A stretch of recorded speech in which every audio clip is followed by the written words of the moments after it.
Hi hello everyone, welcome to MK creation YouTube channel. ರುಚಿಕರವಾದ ಸುಲಭ ವಿಧಾನದಲ್ಲಿ ಮಾಡಬಹುದಾದ ಬಿಸಿಬೇಳೆಬಾತ್ ರೆಸಿಪಿಯನ್ನು ಈ ವಿಡಿಯೋದಲ್ಲಿ ನೋಡೋಣ ಬನ್ನಿ.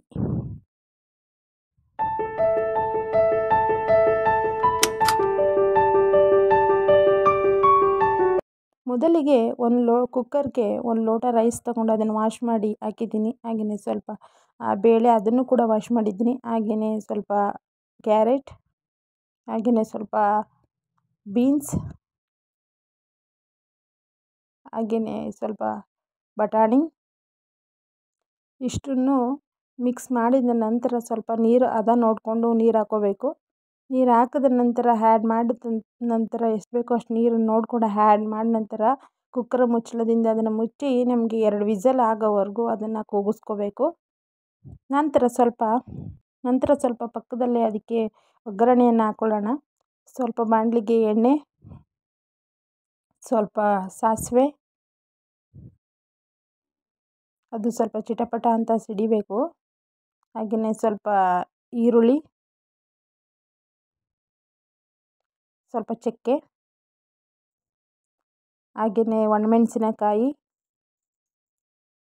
ಹಾಗೆಯೇ ಸ್ವಲ್ಪ ಕರಿಬೇವು ಎಲ್ಲವನ್ನು ಮಿಕ್ಸ್ ಮಾಡಿ ಸ್ವಲ್ಪ ಫ್ರೈ ಮಾಡಬೇಕು. ಹಾಗೆಯೇ ಸ್ವಲ್ಪ ಫ್ರೈ ಆದ ನಂತರ ಅದಕ್ಕೆ ಟೊಮೊಟೊ ಆ್ಯಡ್ ಮಾಡ್ಕೋಬೇಕು. ನಿಮಗೆ ಹುಳಿ ಎಷ್ಟು ಬೇಕನ್ಸುತ್ತೋ ಅಷ್ಟು ಟೊಮೊಟೊ ಹಾಕೋಬೋದು. ನಾನು 2 ಪೀಸಸ್ ಹಾಕಿದ್ದೀನಿ, 2 ಟೊಮೊಟೊ ಹಾಕಿದ್ದೀನಿ. ಬೇಕು ಅಂದರೆ ಹುಣಸೆಹಣ್ಣನ್ನು ಕೂಡ ರಸವನ್ನು ಆ್ಯಡ್ ಮಾಡ್ಕೋಬೋದು. ಬೇಕು ಅಂದರೆ ನಾನು ಟೊಮೊಟೊ ಮಾತ್ರ ಆ್ಯಡ್ ಮಾಡಿದ್ದೀನಿ.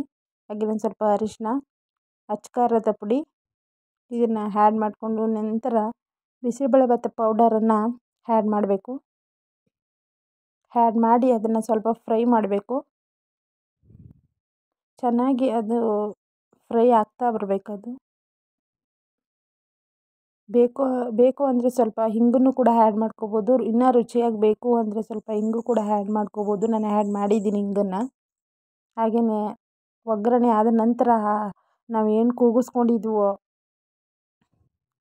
ಬೇಳೆಬಾತ್ ಏನಿದೆ ಅದಕ್ಕೆ ನಾವು ಅದನ್ನು ಆ್ಯಡ್ ಮಾಡಬೇಕು. ಅದನ್ನು ಒಗ್ಗರಣೆಯನ್ನು ಇವಾಗ ಅದನ್ನು ಮಿಕ್ಸ್ ಮಾಡಬೇಕು. ಇವಾಗ ನಾವು ಮಿಕ್ಸ್ ಮಾಡಿದ ನಂತರ ಅದನ್ನು ಅದಕ್ಕೆ ಸ್ವಲ್ಪ ರುಚಿಯಾದಂಥ ಉಪ್ಪು, ನಮ್ಮ ರುಚಿಗೆ ಎಷ್ಟು ಬೇಕೋ ಅಷ್ಟು ಉಪ್ಪನ್ನು ಆ್ಯಡ್ ಮಾಡಿಕೊಂಡು ಸ್ವಲ್ಪ ಮಿಕ್ಸ್ ಮಾಡಬೇಕು. ಸ್ವಲ್ಪ ಅದು ಕುದಿಬೇಕು ಸ್ವಲ್ಪ ಅದು. ಹಾಗೆಯೇ ಎಲ್ಲ ಸ್ವಲ್ಪ ಆದ ನಂತರ ಏನು ಮಾಡಬೇಕು, ಕೊತ್ತಂಬರಿ ಸೊಪ್ಪನ್ನು ಕೊನೆಯಲ್ಲಿ ಹಾಕೋಬೇಕು. ಇನ್ನೂ ಚೆನ್ನಾಗಿರುತ್ತೆ ಅದು.